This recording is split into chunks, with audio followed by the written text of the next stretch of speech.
This set is widely considered to be one of the biggest disappointments of all time. This is the ARC 170 from 2025, retails for £60, has 497 pieces, and was given the set number 75402. Marketed for 9+, has 4 decent looking minifigures, and what looks like to be a fairly sizable build for £60. We'll talk more about the value in a moment, but for now let's talk about how this set was a disappointment.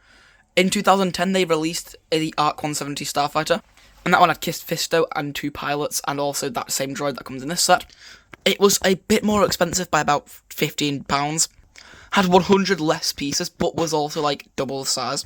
I obviously don't have that set, but it had maybe 2 studs on each wing, and then also pretty big at the front.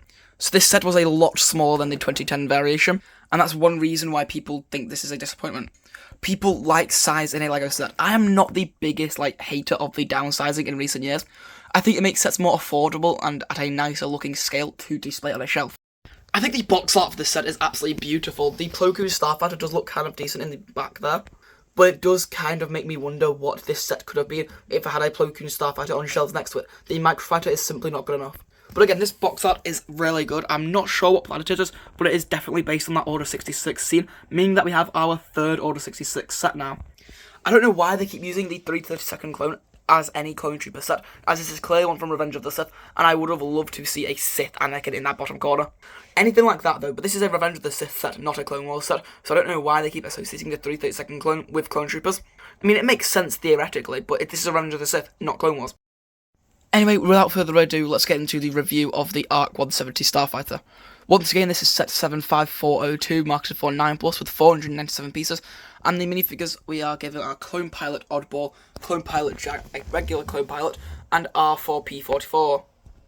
Taking a look at the clone troopers, these are definitely the best quality in recent years. The Astromech droid is also a pretty nice inclusion. Isolating the Astromech, this is R4P44. He's got this nice green and white colour scheme. He's a pretty basic Astromech, but there's one thing about this minifigure that kind of ruined it. And that if you take a look at the back, no back printing. R2-D2 has it, Chopper has it, why can't R4P44? It's a fantastic Astromech to add to the collection, as I do love to grow that faction of Star Wars. But it definitely should have had back printing and would have made this set nearly perfect.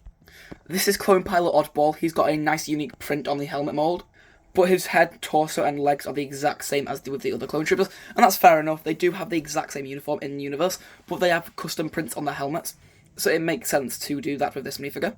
I'm not complaining either. Maybe there should have been dual-molded legs, but it isn't as bad as in some cases of where it should need a dual-molded legs, because this one doesn't actually have any prints seeping through. Sort of like some other minifigures like Dedra recently. Although one small complaint, this little line here, you might not be able to see it. Okay, there, that's a better angle. That little line there does kind of bug me a little bit. It appears on most minifigures like this, but it just bugs me. And it's the same with all 3. It's kind of a nitpick. It's not very noticeable, but it just kind of annoys me. I'm not going to give the set any marks down for that, though. It happens on every minifigure, and it's not really noticeable. But yeah, this is a nice minifigure to add to the clone army. I definitely prefer Captain Jag, though. His helmet mould is way better, to be honest. You get prints all over this thing, and honestly, the blue colour scheme, I just love it. There's no more really to say about this minifig except just to go on to the regular Clone Pilot. And this is a fantastic minifig. I love the helmet print once again. Of course, it does have that same torso and leg print and head print as the other 2 minifigures, but I do really like it. I like the continuity between all the pilots, but then also having a different helmet print. And it was definitely a must-have, as I'm pretty sure this is the first time we ever get an oddball minifigure, and it's the first time we get Jag in over 15 years. And if we compare it to the 2014 variation that came in the ARC 170 Microfighter, the leg prints is definitely a nice bonus, as this one did just have plain light grey legs. The torso print is also a very nice upgrade overall, and the helmets are very similar. It took me a minute to notice the differences, but there are some small printing differences on the side of the helmet. The most notable difference is definitely the headpiece, though. One has that lighter skin tone, and I definitely prefer the newer one. It's much more accurate, and I'm pretty sure this is the same one that they used on, X-Wing pilots. So yeah, this one, the new one, is definitely a lot better. So yeah, with great minifigure selection and quantity, it's definitely a good reason to pick up this set. Quickly, a big annoyance of this set for me, you can fit all the minifigures in the cockpit, and they look absolutely great in there. But the problem arises when you try to get into this area here, and you just can't fit in the droid minifigure, as these minifigures' heads are in the way, and that is one little problem that has come with downsizing this set. And once again, I don't particularly think that downsizing a set is a bad thing. I think in this case, it hasn't worked too bad, but this is definitely a place in the set where downsizing it has definitely made it a bit worse. Because it does mean that you have to go out of your way to take out the other minifigures just to put the droid in. And it definitely looks a lot better, but it is kind of annoying to have to do that. By the way, each of the cockpits do have their own printed control panel. And this is what it looks like from the outside with the minifigures in the cockpits. And you can kind of see that they are lying their heads on the side of the droid, and that's another part of this area where downsizing it has definitely made it a little bit worse. And then I also think that it looks kind of goofy, that droid head there. It looks somewhat out of place in my eyes. There's just kind of very noticeable gaps here, and that's why I'm going to put a 2x2 white stud there, just to make it that much better. I think the ARC 170 build is absolutely fantastic, but there are a few flaws which I will have to get into. The nose design I definitely really like. I think that's one thing that they have improved on in the 15 years. By the way, this set does have a big sticker sheet, so it does kind of make the build a little bit more tedious than it should be, but these stickers aren't split up too badly throughout this set. And I will say, I did actually kind of enjoy putting on these cockpit ones, just seeing how it all went together. But then when it did kind of just get ruined, is the fact that the print is just awful. The white print on the cockpit just does not match the white of the brick, and it looks absolutely horrendous. Luckily though, the only one where it's noticeable on is that back one, but it is still somewhat noticeable on the front too. But yeah, that's definitely a major downside of these stickers.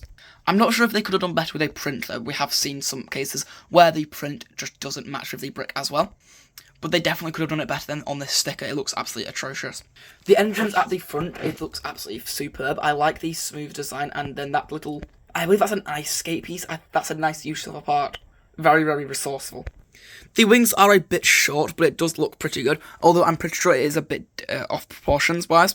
I'm not actually sure how, but it just doesn't look right. Something about it doesn't look right to me. I think the wings are supposed to be a little bit longer. You do get a lovely printed piece here, which does line up with the brick. So that's very nice. You also get a green brick on the wings. That was kind of unique. Problems do arise once again though once we get to this turret here. The spring-loaded shooter isn't a bad inclusion, but it definitely should have been used to make a larger turret. On an actual ARC 170, the turret reaches the body, so realistically the turret should reach about here, meaning it would be about triple the size. So if we had this one increase all the way over here, and then had another one here, that would have looked so much better. And it's the same on both sides because this is a very symmetrical set. The look from the back is actually pretty nice. The only problem is definitely this bit here. It dips inwards when it really should just go all the way out.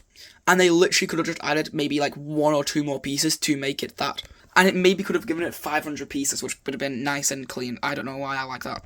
There are 2 different ball turrets though. They can move around like that. It's very, very fun, and you can use it however you like.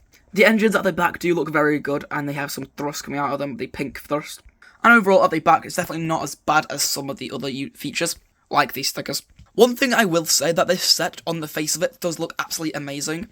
It's going to look great on any shelf that you have, and it's definitely a must-have, in my opinion. But there are a couple flaws that if you are a major LEGO fan, that it's just unacceptable, really. But once again, if you're just going to put it on a shelf, it looks absolutely amazing, and it's a really nice model.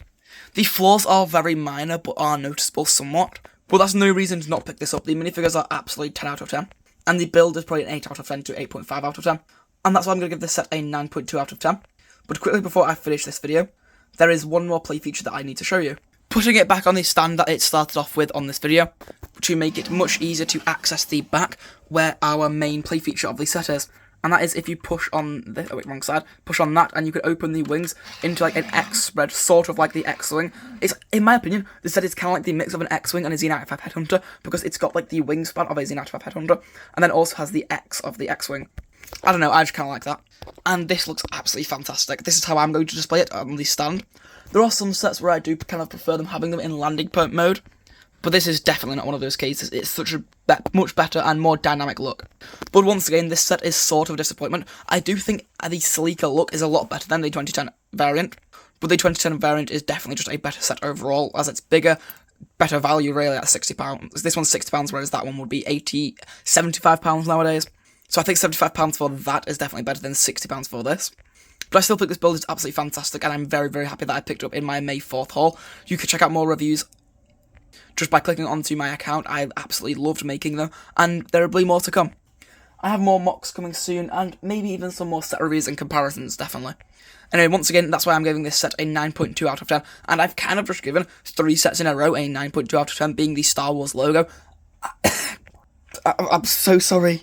the LEGO Star Wars logo, and the recent gift with purchase. And I've given all the 3 of these sets a 9.2 out of 10, as I do kind of think they deserve the rating that they get. The set is definitely a 9.2 out of 10 for me. The minifigures do carry these sets really, but the flaws are sort of unnoticeable. So this build goes from a 10 out of 10 to a 8.5 really, and that, the math works out really. 9.2 out of 10 for me. Anyway, let me think of this set. Have you already picked it up, and what did you get for May 4th? And thanks for watching. Bye.